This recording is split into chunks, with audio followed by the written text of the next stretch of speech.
Michelangelo spent months, years up here in the mountains of the Apuans, in the dazzling sunlight reflected off the rocks, looking at the marble still in the quarry's womb, trying to make out the figure imprisoned in the block of stone.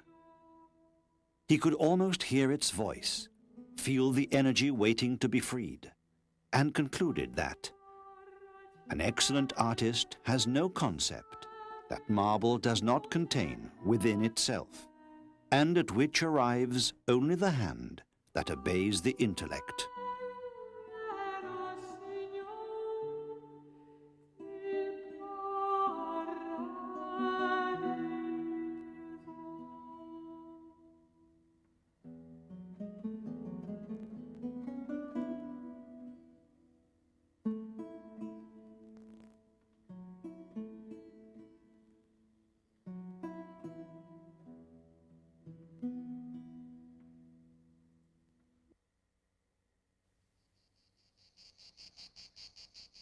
Michelangelo is born on March the 6th, 1475. He first sees the light of day in a country house in Caprese, in the upper Tiber Valley, where his father has been sent by the Florentine Republic to serve as temporary mayor. A few days later, the family makes its return to the hills of Florence, to Settignano. Michelangelo is entrusted to a wet nurse, who is the daughter of a stonemason and the wife of another, and his whole life long he will recall that he was nursed on marble dust as well as milk.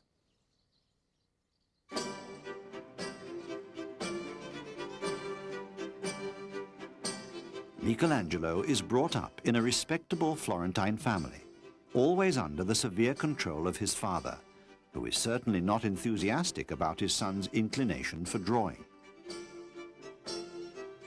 Michelangelo is a stubborn, passionate lad.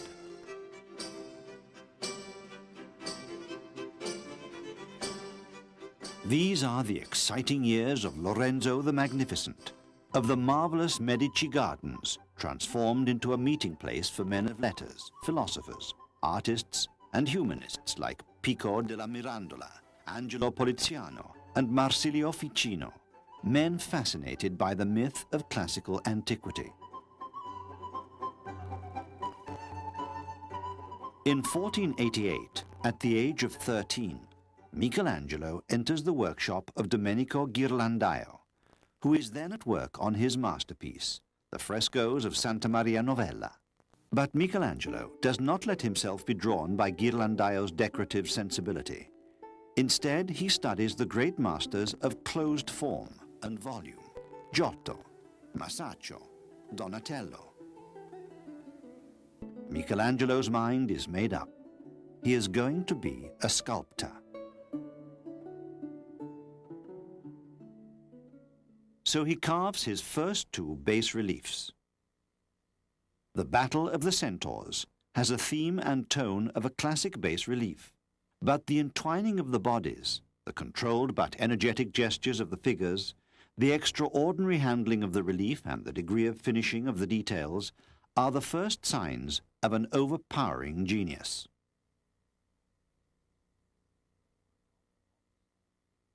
The Madonna of the Stairs is an exercise in Donatello Schiacciato, the slab sculpted in very low relief. The contrast between the classic profile of the Madonna and the Herculean child inaugurates a tender, painful thread that runs throughout the art and psychology of Michelangelo.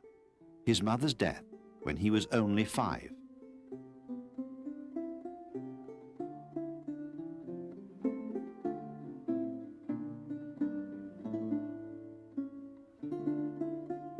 The passing of Lorenzo the Magnificent in 1492 coincides with the end of a very felicitous period for art in Florence.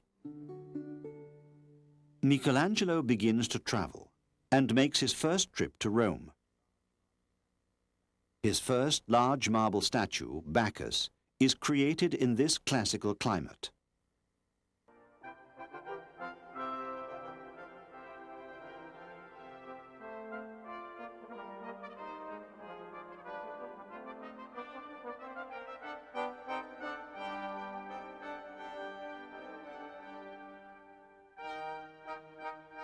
Bacchus sways, inebriated by the wine. The young Michelangelo ironically juxtaposes the smooth, tapered body and the god's vacuous expression, while a wily satyr climbs along one of his legs to nibble at the grapes.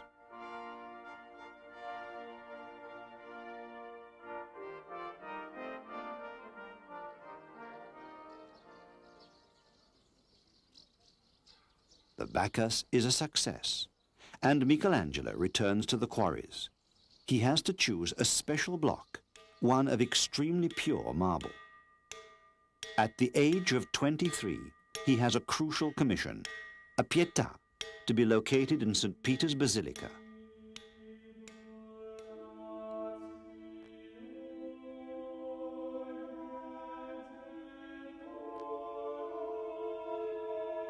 Michelangelo uses a German scheme, the Madonna seated with the dead Christ across her lap, but with a fineness of modeling, an absolute consistency in the relations between the figures, and a perfect softness in the folds of the drapery.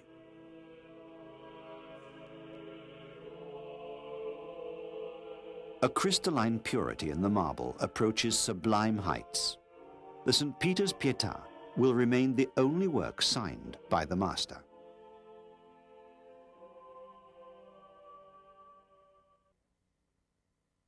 We are in the year 1500. Michelangelo is now a famous artist, and history begins to make its claims on him. On August the 16th, 1501, the Florentine government asks him to carve a gigantic statue of David, and this time he is not allowed to choose his material at the quarries. He is assigned a block of marble that has already been worked on and discarded. The David soon becomes the very symbol of the Florentine Republic. Proud, independent, ready to fight against its enemies.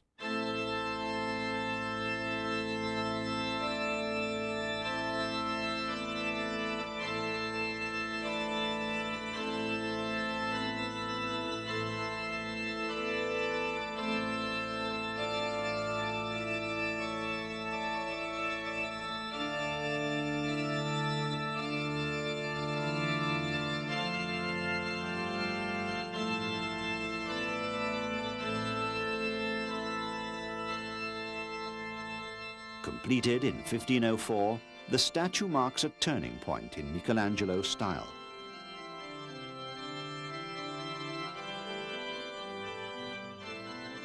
For the first time, the sculptor expresses that sense of the terrible, the stark vitality that will become characteristic of his art.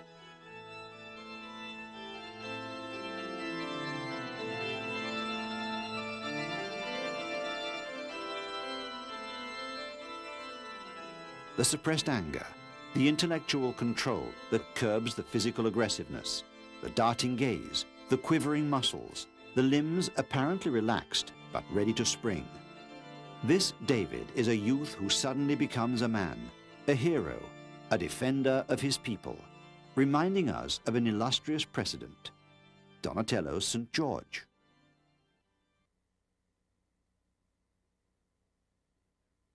(1504) is a very eventful year for Michelangelo, who is on the verge of 30.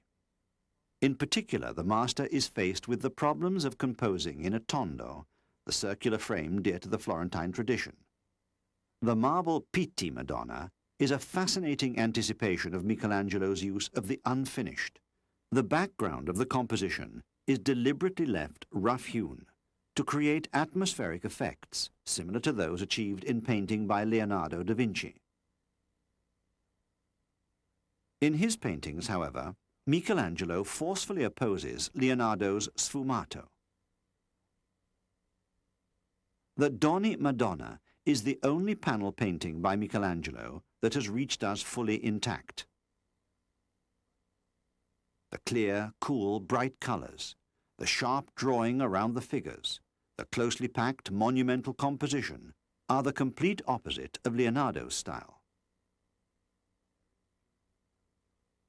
Mary, Joseph, and the child are bound in a tight knot of gesture and feeling. In painting as well as sculpture, Michelangelo asserts his own conception of art. The image is obtained by making the figures emerge from the background or the marble, and not by putting, with successive coats of pigment or additions, as Leonardo did. The Doni Madonna is a completely new style of painting that marks a turning point in Renaissance art and opens the way to the researches and doubts of the Mannerists.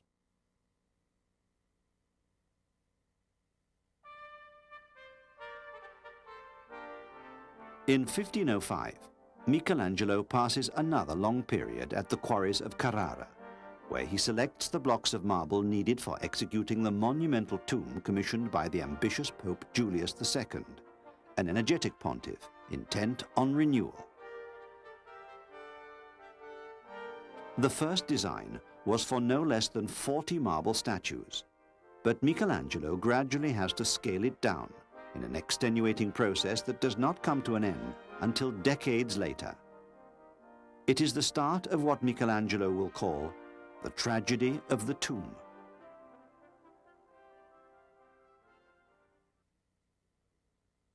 Contested between the Pope and the Florentine Republic, Michelangelo is engaged in a direct challenge with Leonardo in 1506. The two great masters are called to produce huge frescoes to decorate the walls of the main hall of the Palazzo Vecchio. Although they make careful drawings and cartoons, neither Michelangelo nor Leonardo is able to carry the work to completion.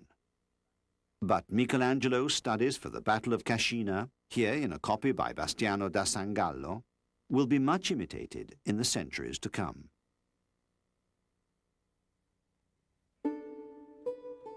It is 1508, and Pope Julian II won't take no for an answer. He wants the best artists of his times in Rome. He is an impossible man, slow to pay, obstinate and vain, but exceptionally able. Despite protests by Michelangelo, who feels he is a sculptor, Julius sets him a daunting task, frescoing the ceiling of the Sistine Chapel, the most important part of the Vatican, the site of Christendom's most solemn ceremonies.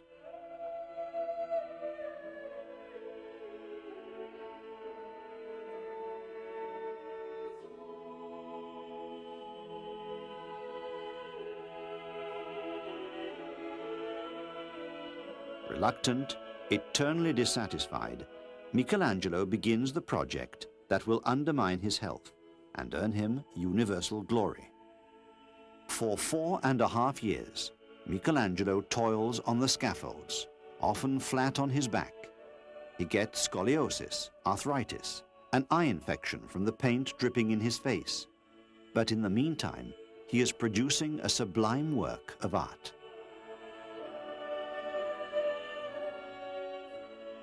Starting with the generations of the ancestors of Christ on the lunettes over the windows, then 4 great deeds of the Old Testament at the corners of the vault, he composes a monumental structure of images and false architecture that is both complex and organic.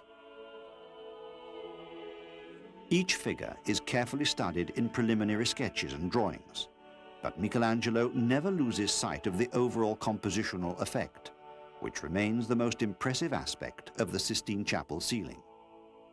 The bond is mainly the strong, clear, bright colors, returned to their full brightness and energy by the recent restorations.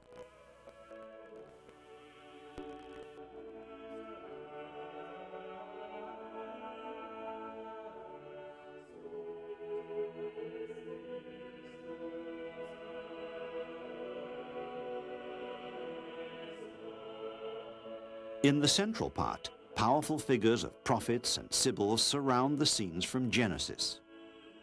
The strength and sweetness that emanate from the characters flow without interruption. Each face is an admirable portrait. Each movement shows the hand of a genius.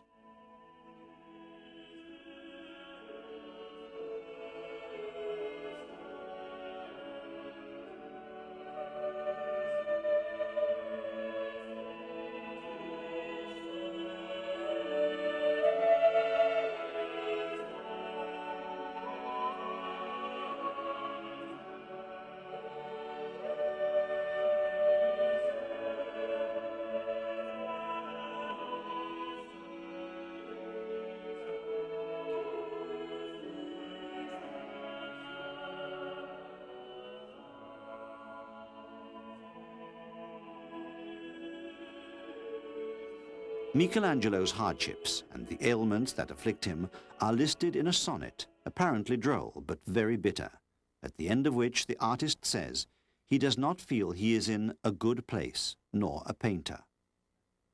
And once again, Michelangelo finds himself competing with another great artist of his day. Raphael is now at work in the Vatican as well, frescoing the nearby stanza della Segnatura.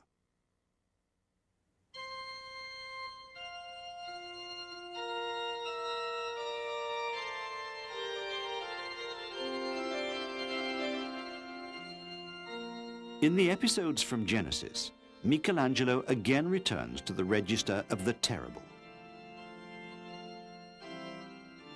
The irresistible will and power of Almighty God dominates the vault.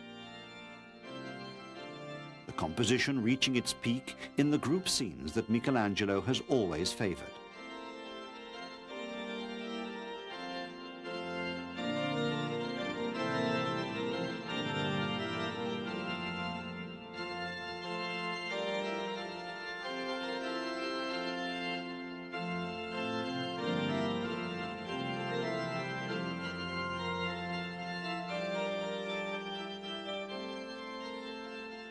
The creator passes from frame to frame, flying over the spaces of the ceiling.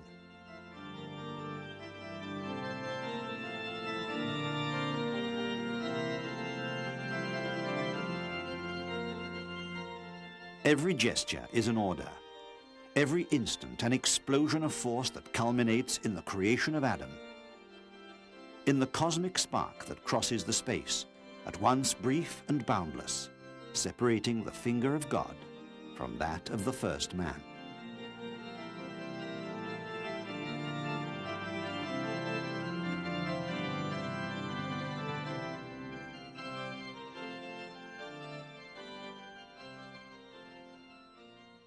A few months after the work on the Sistine Chapel is completed, Julius dies, and his heirs significantly reduce the funds for executing the Pope's tomb. The difficulties are enormous. The project continues to be downscaled. Michelangelo is furious.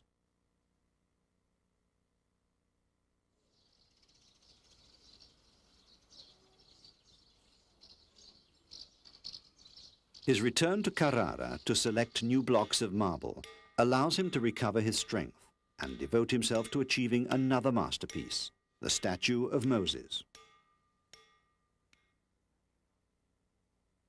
The patriarch seems to summon all his psychic and intellectual energies to rein in his bursting emotions, his explosive physicality, his fit of rage. It is clearly an autobiographical reflex.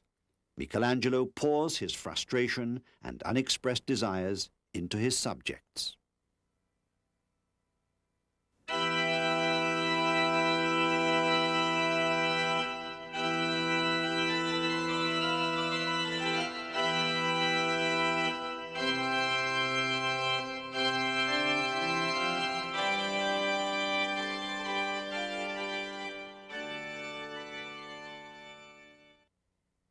Julius II's successor is Leo X, a Florentine, the son of Lorenzo the Magnificent. A completely different person from his intractable, driven predecessor, Leo X presents himself as the Pope of peace and reconciliation. A man of superior culture and sophisticated artistic taste, he engages Michelangelo in a series of projects linked to the Medici dynasty and their favorite basilica of San Lorenzo. In 1516, the master is called to design the facade of the great church and to finish a block begun by Brunelleschi. Michelangelo immediately builds a wooden model to lend concreteness to his ideas. Resembling a palace more than a church, the facade of San Lorenzo represents a sharp break from the 15th century patterns, a strong, rhythmic body in which much space is dedicated to sculpture. Michelangelo selects his marble in the quarries of Pietrasanta, but the Pope makes him use marble from Seravezza. The costs rise, the delays accumulate. The pontiff's interests shift elsewhere. San Lorenzo will remain without a facade.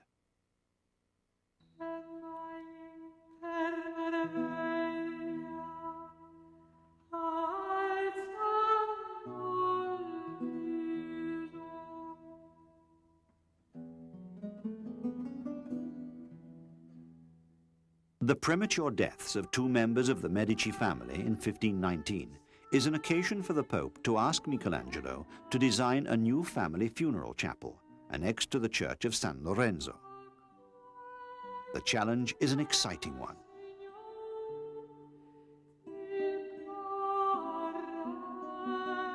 Michelangelo creates an organic, dramatic environment marked by the lines of blue-gray sandstone that stand out sharply on the walls.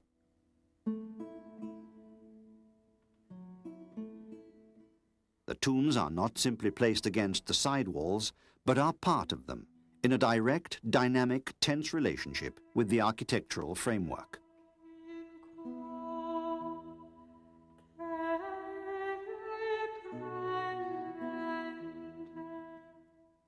The work drags on for many years, and Michelangelo's design will be realized only in part.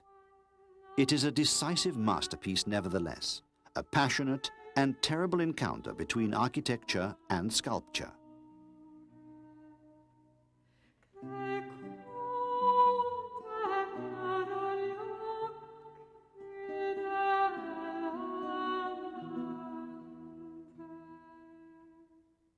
In an innovative choice, Michelangelo conceives the commemorative portraits of the dead Dukes Giuliano and Lorenzo in antithetical poses.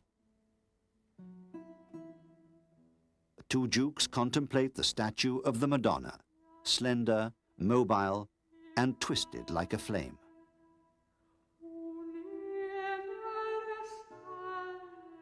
On the lids, a memorable cycle of grieving statues represents the phases of the day. The sorrowful dawn stretches her limbs with a grimace of painful foreboding. The dull evening seems crushed and coarsened by the exertions of the day.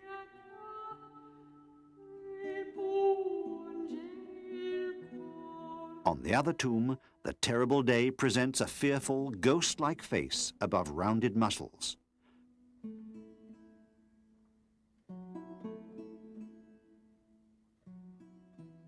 While the wonderful night wears the faint smile of drowsiness, of loss of consciousness.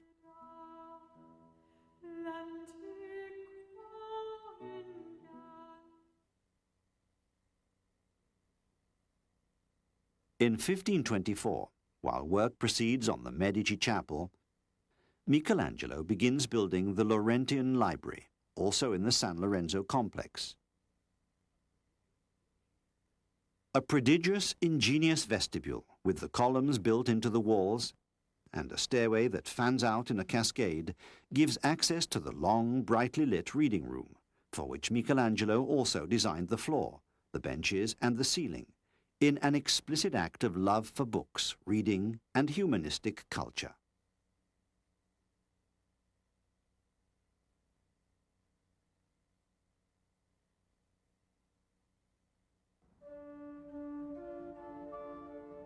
After the Battle of Pavia in 1525, the Spanish gained the upper hand over much of Italy. 2 years later, Rome was sacked by the German and Spanish troops of Charles V. The Eternal City, raped and brutalized by a mob of soldiers of fortune, is the image of the dream of the Renaissance crushed beneath the weight of events. Michelangelo takes on public assignments, flees from Florence, then returns to devote himself to creating a system of heavy fortifications in the San Miniato area. A few traces still remain, as well as some spectacular technical drawings.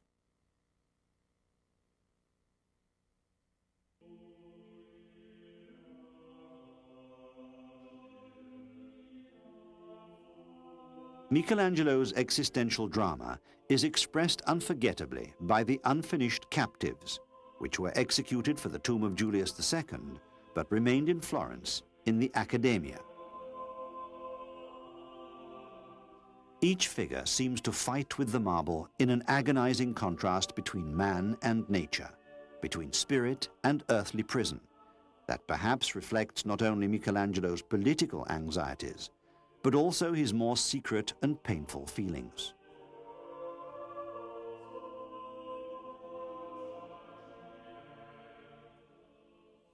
During the 1530s, Michelangelo reaches the age of 60. These years are marked by bitter reflections on the themes of love, vanishing beauty, and the impossibility in these late years of achieving and maintaining deep, affectionate relationships. In his drawings and poetry, he does not hesitate to admit to a troubled sensual life, in which his attraction for beauty itself, such as in the young, seductive Tommaso Cavalieri, must give way to awareness of the inexorable passage of time and religious constrictions. As he writes in an improvised sonnet, he discovers he has become old in a day. The tension between thought and action is also expressed by his bust of Brutus, where the drawn, strong-willed features charged with energy leap from the draped bust clumsily retouched by Tiberio Calcagni.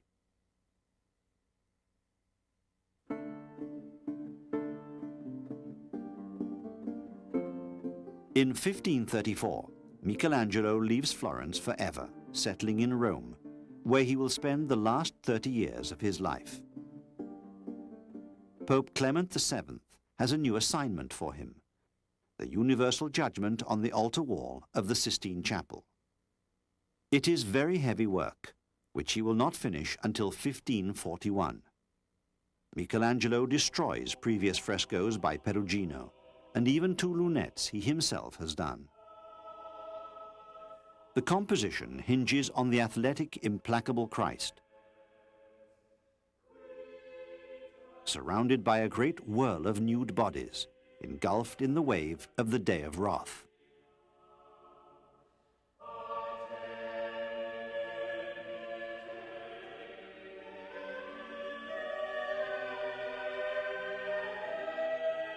One of the saints, Bartholomew, is holding his own skin. In the impressive mask of the flayed saint, Michelangelo has painted himself. He too emptied, crushed by the work and its titanic power.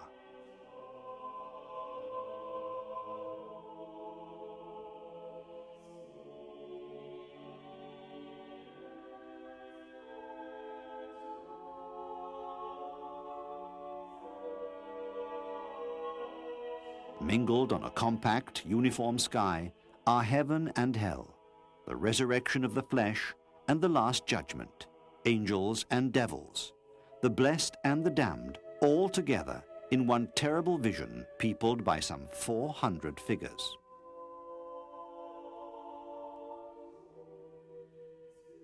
Together with this fall of man, one senses the thunderous crash of an age of golden illusions, the Renaissance.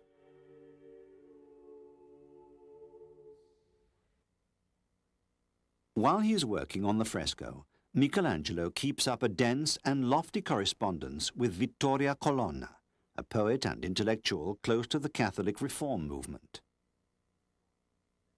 He dedicates drawings, letters, and sonnets to her. It is an affectionate but melancholy page of his life. Thanks to his relationship with Vittoria Colonna, Michelangelo renders even more dense and personal the themes of salvation, condemnation, and predestination, expressed in the most terrifying figures of the lower part of the Last Judgment.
After finishing the Last Judgment, Michelangelo is engaged in various projects for Pope Paul III.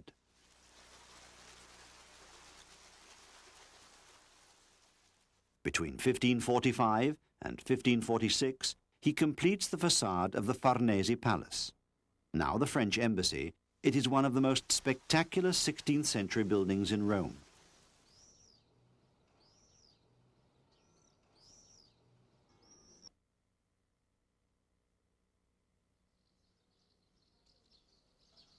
In addition, he paints two emotion-laden scenes for the Pauline Chapel in the Vatican. The upside-down crucifixion of St. Peter, in which the apostle writhes in torment and sends us a look that pierces the soul. And the conversion of Saul, blinded and terror-struck by the beam of light in which Christ manifests himself. Now over 70 years old, and deeply saddened by the death of Vittoria Colonna in 1547, Michelangelo is defining a new language. These are years of very intense activity as an architect. In the Piazza del Campidoglio, which is the most integral and intense complex, the formidable design of the paving and the precise lines of the palaces give life to an ensemble conceived as a dynamic weaving of force relationships, with daring use of perspective and visual distortion.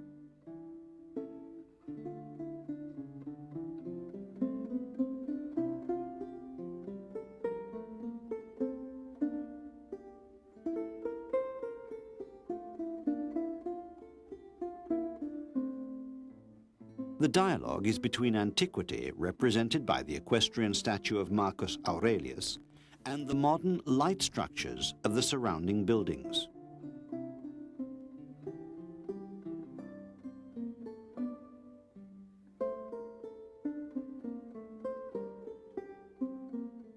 Meanwhile, Michelangelo is put in charge of replacing the early Christian Basilica of St. Peter's, a colossal task still in its early stages. Michelangelo begins construction on the dome, the universal symbol of unity and power, but will not live to see it completed.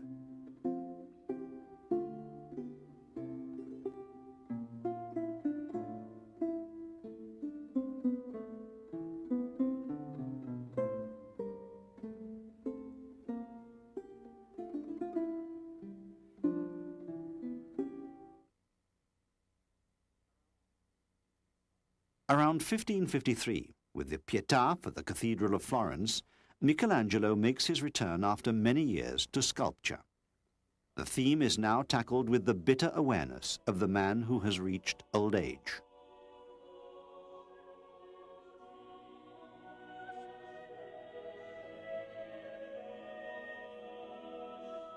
Above the group is Nicodemus, or Michelangelo himself, who depicts himself as a witness of pain and death, although strong, dignified, and intensely human.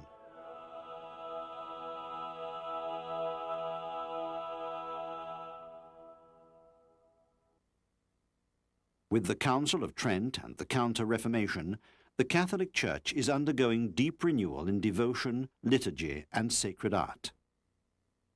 Michelangelo, who completes the tomb of Julius II in diminished form, feels like a survivor from times long past. How distant those days of humanism in the gardens of Lorenzo the Magnificent. One of the best-known consequences of the provisions on sacred art is the demand that some of the nudes of the Last Judgment be covered with draperies, sarcastically referred to as breeches. The work is carried out less than a month before Michelangelo's death.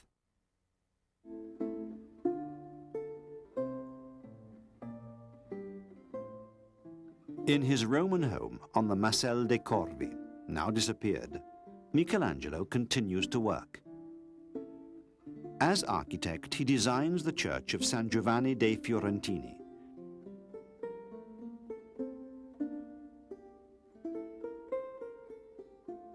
and gives the Sforza chapel in Santa Maria Maggiore an original futuristic plan.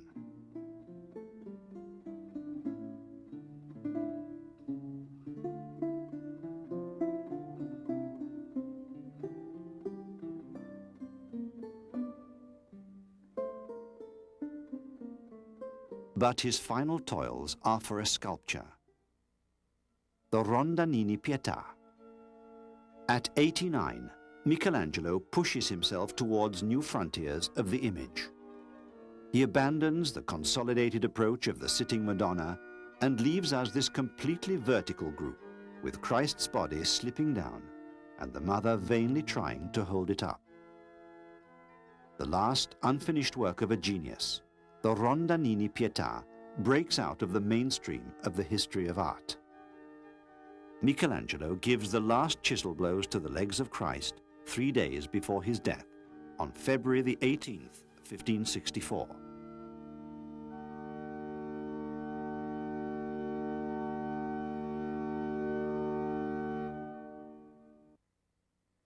Three weeks later, Leonardo Buonarroti, Michelangelo's nephew, smuggles his body to Florence. Solemn funeral rites, public celebrations, a great burial monument built by Giorgio Vasari in the Basilica of Santa Croce. Florence embraces Michelangelo, honors the last great master of an unrepeatable epoch, which ends along with him. But Michelangelo, the witness and protagonist of long decades of art, history, passion and torment, disliked public fanfare.